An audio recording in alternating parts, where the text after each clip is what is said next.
In March of 2020, Michelle O'Neill employed Michael McMonagle for a 3-month period. He was subsequently employed by Gemma Dolan MLA in a full-time position. A year later, Michael McMonagle informed Sinn Féin that he'd been arrested and questioned about serious criminal offences of a child protection nature. He was suspended from his job as press officer. In June of 2022, then, when his contract expires, he left the employment of Sinn Féin permanently. In September of 2022, the British Heart Foundation appointed McMonagle as its communications manager, having received 2 professional references from Sinn Féin press officer colleagues Sean Maguire and Caolan McGinley. In February of 2023, both Michael McGonigal and First Minister Michelle O'Neill attended an event hosted by the British Heart Foundation. 6 months later, McMonagle appeared in court charged with child sex offences, and at the end of July 2023, following a media inquiry, the British Heart Foundation are alerted to McMonagle's charges and he is suspended from that job. A few days later, there's an email dialogue between the charity and Sinn Féin's HR department discussing the fact that they'd received 2 references from the party almost a year earlier. Then, on the 23rd of September this year, McMonagle pled guilty to 14 charges, including 2 charges of attempting to incite a child to engage in sexual activity. 2 days later, Sinn Féin said it had just become aware of the references given to McMonagle. An internal disciplinary process is ordered, and before the process concluded, Maguire and McGinley resigned from their positions and party membership with immediate effect. Now, in the week since, considerable questions have been raised over the party's handling of the incident and statements made by Northern Ireland First Minister Michelle O'Neill. The Sinn Féin leader, Mary Lou McDonald, is now calling for a complete overhaul of governance procedures within the party, and she's with me now in studio. Mary Lou McDonald, good morning. Good morning, Pat. And welcome. Thank you so much. This is a pretty shocking mess, isn't it? Well, it's shocking on a number of levels, Pat. First of all, the shock of Michael McMonagle's very serious crimes. There is in my book, no more heinous crime than the abuse, grooming, or sexual interference with the child. And he has now pleaded guilty to the most serious of crimes. He will face the full rigours of the law. When he was arrested, you've given accurately there a chronology of events. When he was questioned and arrested, he was suspended from Sinn Féin as per our procedures. It was done by the book. What we weren't to know was that as the investigation unfolded and more than a year later, the 2 of his colleagues in the press department would take it upon themselves to give him references for a new job. And I have to be honest with you, Pat, for the life of me, I cannot explain to you or account to you how anybody, any rational, sane, decent person could have considered giving him any form of reference for anything. In the course of your inquiries, which you did order, or yes, the party ordered, into their activities, did they have any explanation for why they offered those references? None whatsoever. And not alone did these 2 individuals act without any authority. They acted unilaterally, irresponsibly, despicably, in my view. But they let that situation sit. And as the allegations then became charges, and as the case deepened, and bear in mind there was a media commentary as to how this was proceeding. At no stage did either individual come forward after the fact to say, look, hands up, we gave these references, we shouldn't have. Were they hoping it would all go away? I mean, we have the further correspondence between the British Heart Foundation and Sinn Féin's HR department. Yeah, well, and that didn't seem to raise a flag in the HR department. No, and as regards the 2 individuals who gave these references, just so your listeners are very clear, it came to my attention on the 25th of September at 11 o'clock at night. The procedures were initiated immediately, and the most severe sanction for gross misconduct is summary dismissal and removal from the party. And as you have recounted, the 2 individuals jumped before they were pushed. The issue around contact with the HR manager emerged later. There had been, we didn't know, but there had been a flag raised by the British Heart Foundation, who I have to say have acted absolutely honourably and within their own procedures in all of this, but have been criticised by a member of your party, and that was unfair, and I apologise for that. The Heart Foundation has put out a a very extensive statement in which they've itemised all of their actions, and they acted They were accused of not doing due diligence. We dropped the ball. Sinn Féin dropped the ball on this. The fact that that communication had happened was not communicated up the chain.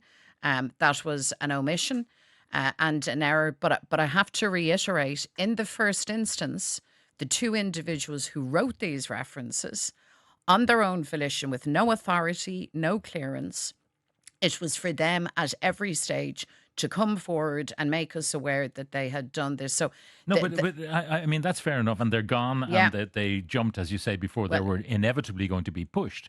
But because they go, you don't have any powers of compellability to find out exactly what their rationale was. It was an old pals. Well, act. I'm less concerned around their rationale. That's a matter for themselves. I'm so angry with them at this stage that understanding their rationale is frankly the least of my concerns.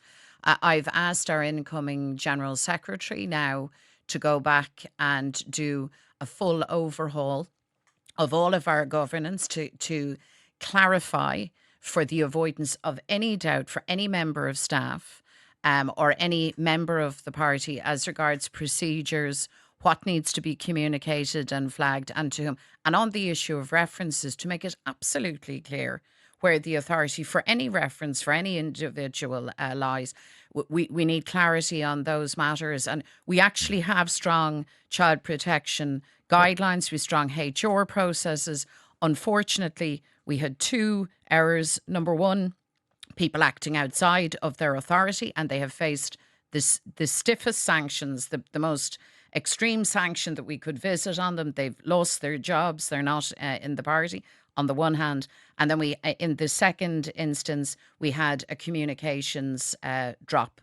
And that can't happen again. Okay, and I've been very clear on that. Some of these things. Sure. I mean, the question is, since you say you've good child protection governance anyway in place, and it may not have been known to these people, the reason I ask what was their motivation, were they doing it in ignorance of your rules and regulations, or was it quite a deliberate attempt to help a former colleague? Well, I can't read their minds, but I just want to reiterate, I do not understand and I do not accept that anybody, any person working within any organisation, including Sinn Féin, that anybody could deem it appropriate when somebody is facing very serious allegations, and then when those allegations become concrete criminal charges, the idea of writing or giving a reference to that person is just inconceivable to me. I don't think there is a defence or a reasonable rationale for it at all. Okay, those two people did the wrong thing. They disobeyed your internal rules.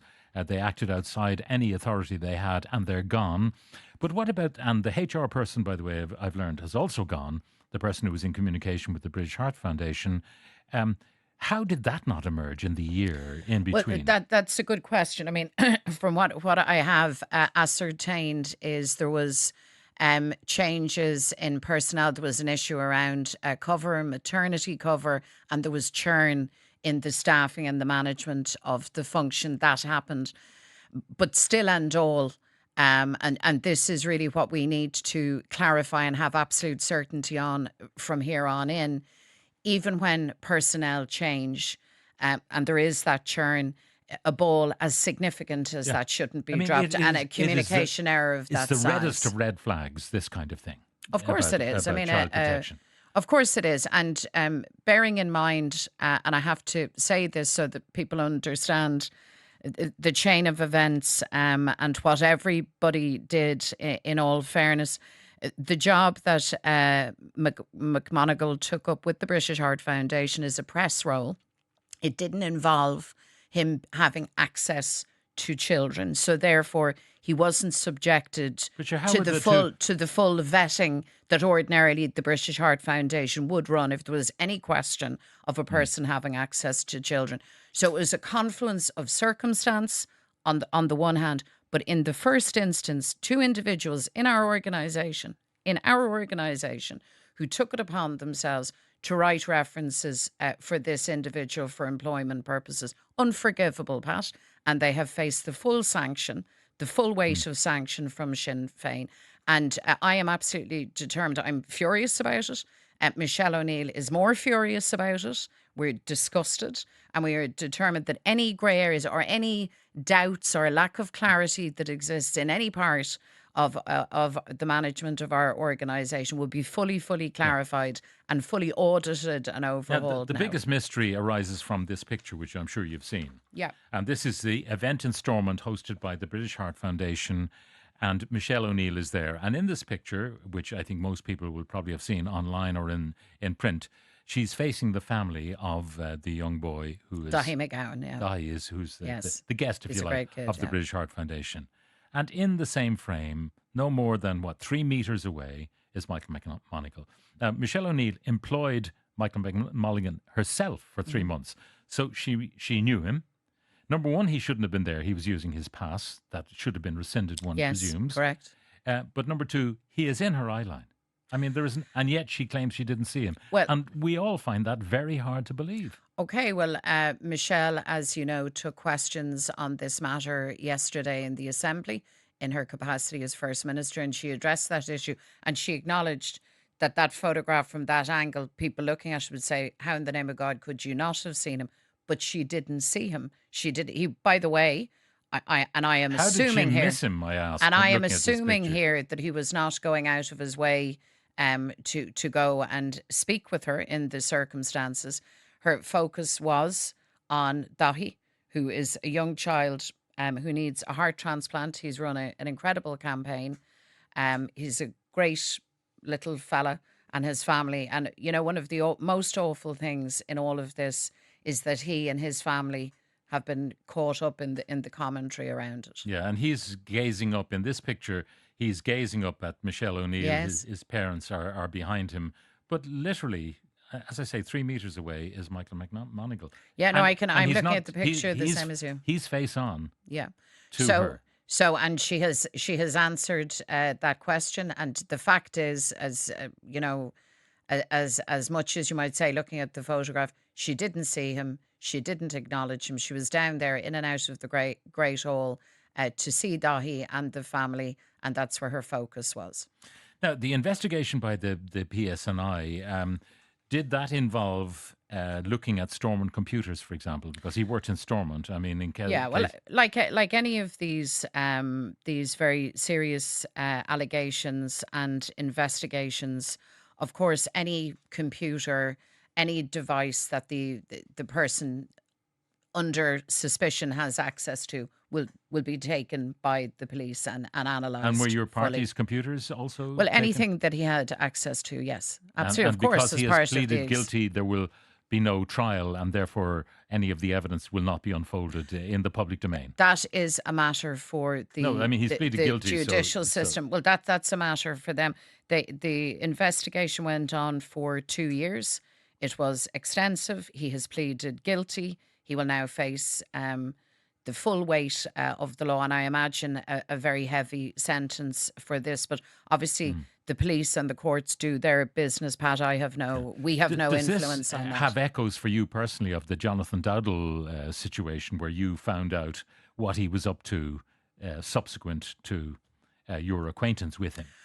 Well, no, this is a situation where our party has in place very robust procedures, structures. We've done a lot of work in this space.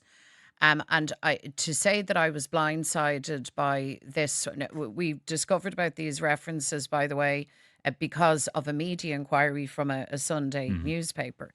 And in these circumstances, we had sanctions available to us. So the two people in question have lost their jobs. They're not in the party. So there was things that we could do by way of a sanction against the individual. The other scenario was circumstances and a world completely beyond my reach. Is there a culture in the party that really rushes to cover up because they know how embarrassing it would be, and therefore Pat, when I have to stop you there. On the contrary, from the moment that we learned that this guy had any allegation that he was under investigation for anything, he was suspended immediately, but you know in line with child protection guidelines and our I'm not talking about the hierarchy HR in the party, you and Michelle O'Neill.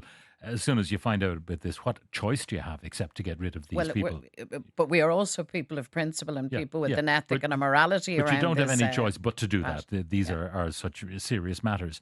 But I'm just wondering, within the culture of the party itself, in the HR department or in the press department or whatever, is there? I hope this goes away. Let's keep it under No, wraps for as long as we can. I really think that is very unfair to people in the party. Absolutely not. If you, as I have, heard the reaction and response within our membership, people who work for the party, people who are members of the party, are absolutely incredulous and absolutely furious that this happened. On the contrary, so many of our people, their parents, their grandparents, they're decent people, and decent people know that in no organisation and in no part of Ireland can there be any ambivalence or any tolerance for people who perpetrate crimes But don't like forget, we this. had, and Maria Call was writing about it last Sunday in the Independent, her situation where there was an attempt to cover up abuse. Well, look, Maria has told her stories many times and she suffered grievously. From Sinn Féin's perspective, I have at all times ensured that the party acts in a way that is transparent and that is fair. I can't go back decades to things that happened that I was not party to. Maria has made her position and has very bravely told her story. I'm accountable for Sinn Féin, and I can assure you that there is absolutely no appetite for anything other than rigorous standards, complete transparency, and sanctions where people fail those standards, and you saw that play out in this Now, case. in the case of the PSNI investigating, as you said, they will seize whatever computers they think are appropriate and so on. I presume that Michael McMonagle might have had a Sinn Féin credit card and therefore No, might. I don't believe he did. Okay, and I'm Yeah. just wondering whether you checked all of No, that no, to he see wouldn't. He wouldn't whether it have was had used that level to of pay for anything seniority. No, no. inappropriate. How damaging do you think this whole saga is for your party? Well, it is very, very infuriating. And I cannot lie. I have a level of disappointment with the individuals concerned. Not alone did they breach standards and regulations and do something very, very wrong, very wrong. They also breached trust with their colleagues and with the organisation. We'll now ensure that that full overhaul that I have instigated is carried out very thoroughly. We're going to collaborate with outside professional expertise as well, because I think that's always helpful. And it is a lesson to us, for our organisation, just like all others, that these are things that you have to keep working on. And when you discover that your organisation has fallen short, or that individuals with it have either made a mistake or have done something wrong, then they have to be sanctioned. And that's the message that has come very clearly from me as leader and comes very clearly from Sinn Féin. We won't tolerate the type of behaviour as demonstrated by those two Okay. individuals. And yet, when you look at the lapses, the references, first of all, then the HR lapse, and then the revelation that he had his Stormont pass until last week. Well, You know, look, lapse. the Stormont pass should have been taken when he was suspended. This is the kind of thing that I'm talking about in terms of the overhaul. So we have perfect clarity. When you are employed, what happens and what that looks like. When you cease to be employed by Sinn Féin, what happens and what that looks like. And when you're suspended, when you're in that kind of interim period, as and when that might arise, what that looks like, including passes and And access to have the others buildings who've and now so on. gone, have they handed in their passes? Yes, I mean, they're gone and they will not be coming back. All right. On to other matters briefly. Your prediction for the election and looking at the polls and how you either fear or relish the prospect of No, going to the I'm polls. looking forward to the campaign, actually, Pat. I've never, I was saying to colleagues, in many ways, I've never felt more ready for a campaign. We have answers to a lot of the problems that have borne down on people now for the last number of years, not least housing, childcare, other issues. I'm looking forward to going out and presenting that and to having the debate and getting about the country and meeting people. Would you prefer it to be after Christmas so I this suspect scandal can die down? I'm working on the basis that we're heading into a November election. That's been my hunch all along. Of course, only the Taoiseach knows the actual date, but that's my supposition. And when it happens, we'll be good to go. One of the listeners saying, if you can't run a party, you can't run a country. What do you say to Well, that? I can run a party, and I think you have seen from me in my actions on this matter the type of person that I am.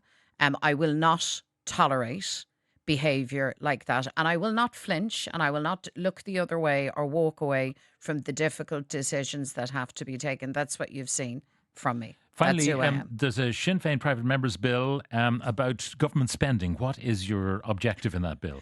This motion refers specifically to the €9 million that the government is proposing to not spend but waste, in our view, on these mobile phone pouches for our secondary schools. They're trying to dress this up as a mental health initiative.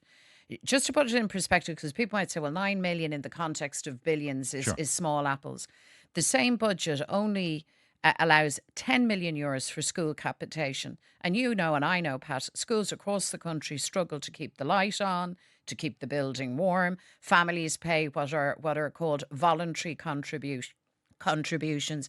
And yet the government would propose to spend 9 million on these pouches. They made a paltry allocation for CAMS and for mental health. And I think their attempt to dress this up as a mental health initiative, from what I'm hearing from people, has really annoyed and angered people. And it's just the latest example of how this government doesn't know how to plan or spend money in the short term, the medium term, or the long term. Okay. They're serial wasters of public money. And the final postscript to that is, government fans might be saying, if that's all you can find wrong with the budget, do you know? Oh no! I mean, the fundamental and critical problem with the budget is this, Pat.